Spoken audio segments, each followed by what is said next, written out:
Oye, hay un patrón en la naturaleza que es, pues, casi una ley universal, ¿no?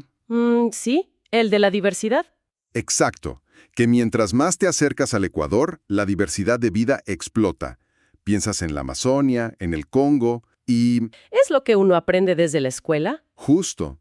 Pero, ¿qué pasa si te digo que hay un grupo de árboles, de los más famosos, de los más queridos del planeta, que le da la espalda a esa regla? Ah, ya sé por dónde vas. Y no son unos árboles cualquiera, son los pinos.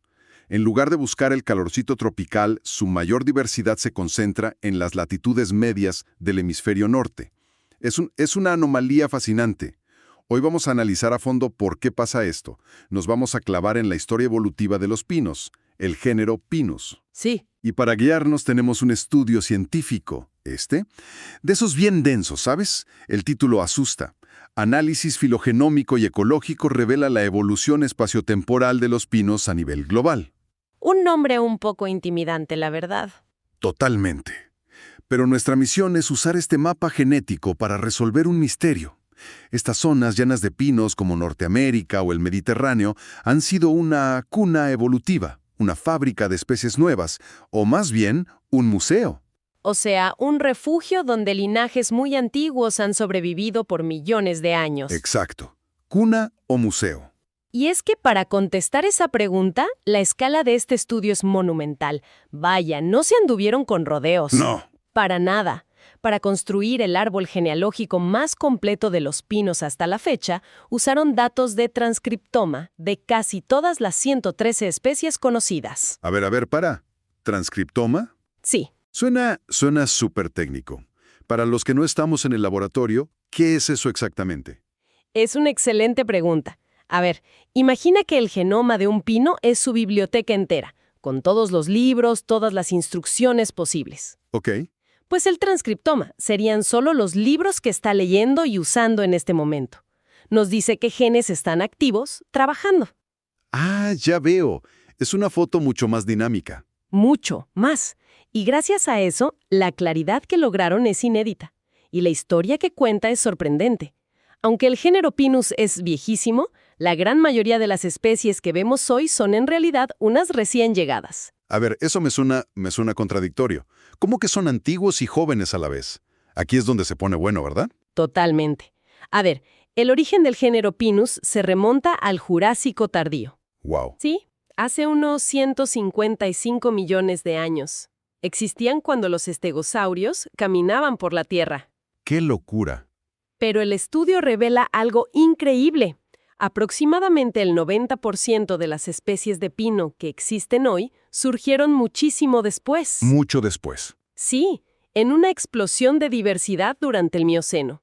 Los científicos le llaman a esto una rediversificación del neógeno. Rediversificación. O sea, no fue un crecimiento lento y constante, ¿no? Es como si la familia de los pinos hubiera estado en pausa por 100 millones de años y de repente, ¡boom!, se multiplicó. Exacto. ¿Y qué desató esa explosión? No fue un goteo, fue un estallido. Y no ocurrió en el vacío. Coincide perfectamente con uno de los cambios climáticos más drásticos de la historia del planeta. Ah, claro. Siempre hay un cambio climático detrás. Pues sí, fue la transición de un mundo tipo invernadero, cálido y húmedo, a un planeta congelador, mucho más frío y seco. Este cambio, que empezó hace unos 34 millones de años, fue una catástrofe para muchas especies. ¿Pero para otras? Fue su oportunidad de oro. Exacto. El nuevo clima favoreció a las plantas mejor adaptadas al frío, a la aridez, y los pinos, con sus agujas resistentes y su frugalidad, pues encajaban a la perfección en ese nuevo mundo. Vaya, así que el enfriamiento global fue su gran momento. Y entiendo que con este nivel de detalle genético, el estudio también sirvió para poner orden en la familia, ¿no? Como para aclarar quién es primo de quién. Exactamente. Es como si hubieran aplicado una prueba de ADN a toda la familia. Durante décadas, los botánicos discutían estas relaciones basándose en la forma de los conos o en poquitos genes. Claro. Enorme sobre la posición de la subsección Savinianae, que son esos pinos de California con conos gigantescos. Sí, que parecen armas medievales. Ándale.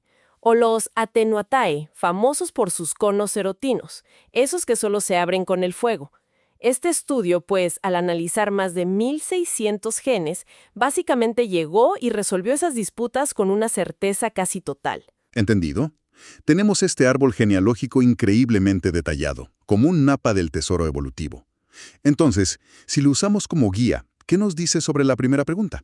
¿Estos lugares son cuna o museo? La respuesta que da el estudio es contundente y para muchos inesperada.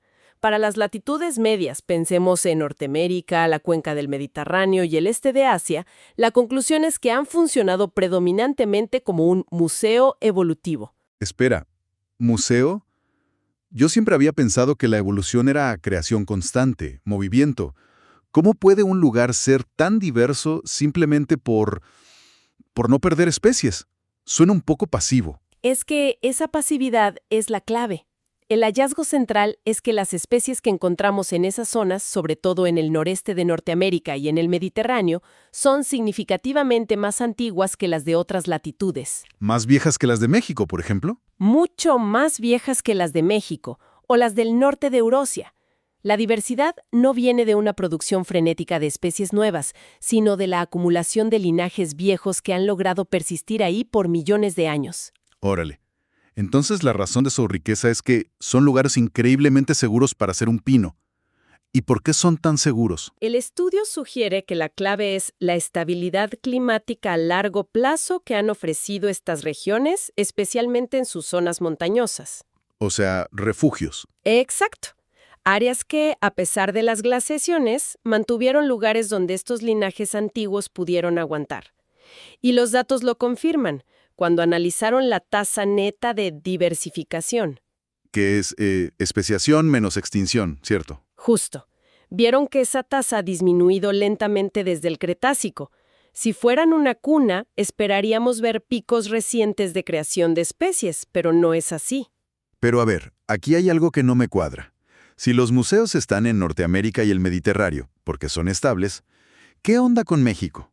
Tengo entendido que es el lugar con más especies de pino del mundo. Casi la mitad de todas las especies. ¿Ahí no aplica la regla o qué sucede? México es la excepción que confirma la regla, y es la parte más fascinante de la historia. Aunque tiene la mayor riqueza de especies, esas especies son, en promedio, mucho más jóvenes que las de los museos del norte. Ah, o sea que... Nos dice que México no ha sido un refugio de linajes antiguos. Ha sido más bien un centro de diversificación muy reciente y explosivo. Es más una cuna que un museo. ¿Y cómo pasó? El modelo que proponen es que a medida que el clima global se enfriaba, los pinos migraron hacia el sur desde los museos de Norteamérica. Ok. Y al llegar a la increíblemente compleja topografía de México, con todas sus sierras madres, sus valles, sus volcanes, encontraron un mosaico de hábitats nuevos y aislados. Y ese aislamiento es la receta perfecta para la especiación rápida. La receta perfecta. Así que México se convirtió en una cuna vibrante, pero alimentada por inmigrantes que venían de los viejos museos del norte. ¡Wow! ¡Qué historia! Entonces, si quisiéramos resumir los ingredientes en la receta evolutiva de los pinos, ¿cuáles serían? Si el estudio analizó 31 variables, ¿cuál fue la que realmente movió la aguja? La respuesta fue sorprendentemente clara: la topografía. La topografía. ¿Más que el clima? Más que la temperatura, más que la lluvia. El factor más importante ha sido la formación de grandes cadenas montañosas, lo que los geólogos llaman orogenia. El levantamiento de las montañas rocallosas, de los Alpes, del Himalaya y, por supuesto, de las sierras en México. Ese fue el verdadero motor. El verdadero motor de la diversificación de los pinos. ¿De verdad más importante que el clima? Siempre pensé que la temperatura y la lluvia eran el factor número 1. El estudio realmente dice que la forma del terreno le gana al termómetro.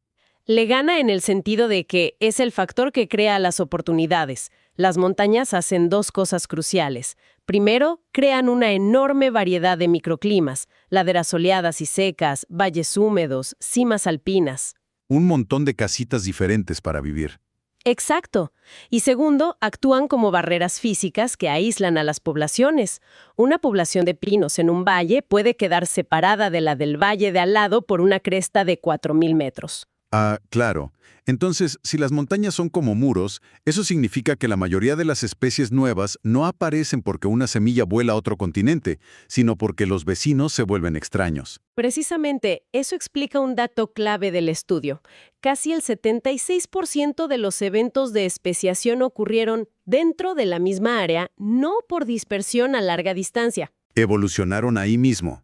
en esas islas de hábitat creadas por las montañas. Y sobre el clima, pues el estudio confirma la intuición. Los pinos prefieren hábitats templados y algo secos. ¿Ok? El índice de aridez fue el factor climático decisivo. De hecho, su aversión al calor extremo y a la humedad es lo que probablemente le cerró la puerta de los trópicos. El pino típico no es un árbol de la selva. De acuerdo. Montañas como escenario, un clima templado seco como preferencia. Pero nos falta el elemento más cinemático, el más dramático de todos. ¿Qué hay del fuego? Ah, el fuego. ¿Cómo ha moldeado a estos árboles? El fuego no es un actor secundario, ha sido un escultor evolutivo de primer orden. Y lo increíble es que el estudio pudo rastrear la evolución de las adaptaciones al fuego a lo largo de todo el árbol genealógico. Es como ver una carrera armamentista en cámara lenta. Exacto, durante millones de años. ¿Y cómo empezó esa carrera? Me imagino que el pino original no era precisamente un bombero. Para nada. El ancestro común de todos los pinos era un evitador del fuego. No tenía ninguna defensa especial. Si venía un incendio, simplemente se quemaba. Se moría ella. Y ya. Pero con el tiempo, sobre todo en el subgénero Pinus, los llamados pinos duros, la presión de los incendios se volvió tan intensa que no adaptarse ya no era una opción. Y ahí es donde empiezan a aparecer las superpotencias, ¿no? Exacto. Primero evolucionaron los resistentes, con cortezas increíblemente gruesas, como una armadura, Para aguantar. para aguantar incendios superficiales. Luego surgieron los evasores, con la estrategia genial de los conos serotinos. Los que ya mencionamos, que se abren con el calor. Justo. Conos sellados con resina que liberan sus semillas en un terreno recién despejado, fertilizado y sin competencia. Y, finalmente, aparecieron los perduradores, capaces de rebrotar desde la base después de que el fuego ha calcinado todo. Es una maravilla de la adaptación. ¿Y qué fue lo que hizo que el fuego se volviera un problema tan grande? Otro cambio global, la expansión de los pastizales durante el Oligoceno y el Neógeno. Ah, más pasto, más combustible. Más pasto y hierba significa más combustible fino y seco. Los ecosistemas se volvieron mucho más inflamables y los incendios más frecuentes e intensos. Los pinos que no desarrollaron alguna de estas estrategias simplemente... Fueron borrados del mapa. Exacto. Oye, y leí en los datos del estudio un detalle geográfico que me voló la cabeza. Resulta que no todos los pinos del mundo respondieron igual. En América y el Mediterráneo se adaptaron a fuegos cada vez más fuertes, pero en el este de Asia pasó lo contrario. Es una de las conclusiones más elegantes del estudio. Es alucinante. O sea, mientras los pinos americanos y europeos se estaban convirtiendo en bomberos de élite, los pinos asiáticos estaban olvidando cómo usar el extintor. Es una analogía perfecta. Y hay una explicación muy sólida para ello. Hace unos 22 a 25 millones de años, en Asia Oriental se estableció el clima monzónico. Lluvias torrenciales. Exacto. Este sistema trajo veranos muy húmedos, muy lluviosos, creando un ambiente mucho menos propenso a los incendios. Al reducirse la presión del fuego, esas adaptaciones tan costosas, Como tener una corteza de medio metro de grosor. justo, dejaron de ser una ventaja. Incluso pudieron volverse un lastre. Y así, algunas especies, con el tiempo, las perdieron. ¡Wow! Y esta diferencia radical en los regímenes de fuego podría ser la razón fundamental por la que hoy la mayor diversidad de pinos está en México, una tierra de fuego, y no en el suroeste de China. ¡Qué locura de historia! A ver, déjame ver si entendí todo el rompecabezas.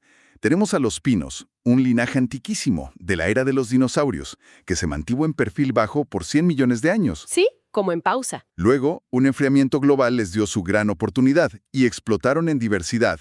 Exacto, una rediversificación reciente. Y su extraña distribución, lejos del Ecuador, se debe a que las zonas de latitudes medias como Norteamérica han sido museos, donde linajes muy viejos se han acumulado. No son cunas. La gran excepción de México, que es una cuna más reciente, impulsada por la migración y su geografía montañosa. Y los grandes arquitectos de su evolución han sido, primero, las montañas que los aíslan, y segundo, el fuego, que los ha forzado a esta increíble carrera armamentista evolutiva. Así es más o menos la historia. Lo has clavado. Es la síntesis perfecta. Y lo interesante es que el estudio no solo mira al pasado, también se atreve a especular un poco sobre el futuro. Ah, sí. Sí, dada su preferencia evolutiva por hábitats templados y algo secos, los autores sugieren que los pinos podrían ser sorprendentemente resilientes al calentamiento global actual, ¿En serio? especialmente en latitudes y altitudes altas, donde el aumento de temperaturas podría abrirles nuevos territorios. Es una perspectiva, pues, un poco más optimista de lo que solemos escuchar para los árboles. Vaya, no me lo esperaba. Y para cerrar, quiero dejar una última idea en el aire, un detalle del estudio que me pareció absolutamente fascinante. A ver. El análisis mostró que la tasa de evolución de rasgos como el número de agujas por fascículo, o sea, cuántas agujas vienen juntas en un paquetito, aumentó antes de que evolucionaran las adaptaciones complejas al fuego. Sí, ese es un detalle sutil pero muy profundo. ¿Qué significa eso? Sugieren que rasgos aparentemente simples, como la densidad de las agujas o la cantidad de resina, pudieron haber afectado la inflamabilidad de los árboles mucho antes de que el fuego fuera un factor dominante. Podrían haber sido una especie de preadaptación accidental. Y eso me lleva a una pregunta que me deja pensando. En la evolución, a veces la herramienta aparece antes de que su portador sepa para qué sirve realmente. ¡Qué buena pregunta! ¿De qué manera rasgos físicos sutiles, que quizás evolucionaron por otra razón, pueden preparar a un linaje para un cambio ambiental dramático que aún no ha llegado? Es un recordatorio de que la evolución no siempre es una respuesta directa y calculada, sino a menudo un juego increíblemente complejo de azar, preparación y finalmente oportunidad.